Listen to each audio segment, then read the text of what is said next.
Case పెడతాంటాయా మహానుభావుడు? ఆయన చేత కాదు, వాళ్ళ ఆయన చేత కాదు. అరే అరే నా ఉద్దేశాన్ని నేను బహిరంగ పరుస్తే నా పైన కేసులు పెడతాను. ఏమన్నా ప్రభుత్వాన్ని కూలగొట్టండి అని అన్నారా? ఏం చెప్పారు? కాబట్టి తప్పు అది. వింటావా? వైసీపీ వాళ్ళు పెట్టేది ఏంటి? పెట్టేది చూద్దాం. వాళ్ళు ఏ మాట మీద నిలబెట్టారు కాబట్టి నేను నమ్మాలా? లెడ్దాం విల్ సీ.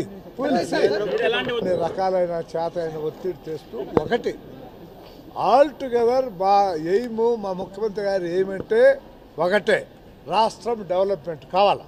రాష్ట్రం డెవలప్మెంట్కు ఆటంకం లేకుండా ఏ రకమైన ఒత్తిడైనా మేము తెచ్చేదాన్ని సిద్ధంగా ఉన్నాం.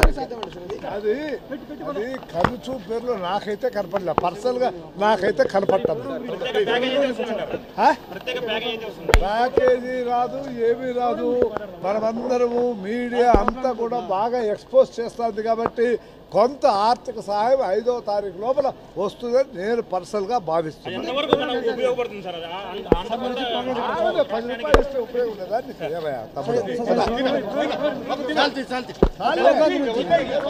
హాయ్ ఫ్రెండ్స్, మా టుడే టుమారో యూట్యూబ్ ఛానల్ చూస్తున్నందుకు చాలా థ్యాంక్స్. మరిన్ని లేటెస్ట్ వీడియోస్ కోసం వెంటనే సబ్స్క్రైబ్ చేయండి. అలాగే ఈ బెల్ ని కూడా రింగ్ చేసేయండి. మా నోటిఫికేషన్స్ అన్ని మీ మొబైల్లో వస్తాయి. అలాగే మా వీడియోస్ మీకు నచ్చితే లైక్ చేయండి, షేర్ చేయండి, నచ్చకపోతే కామెంట్ చేయండి.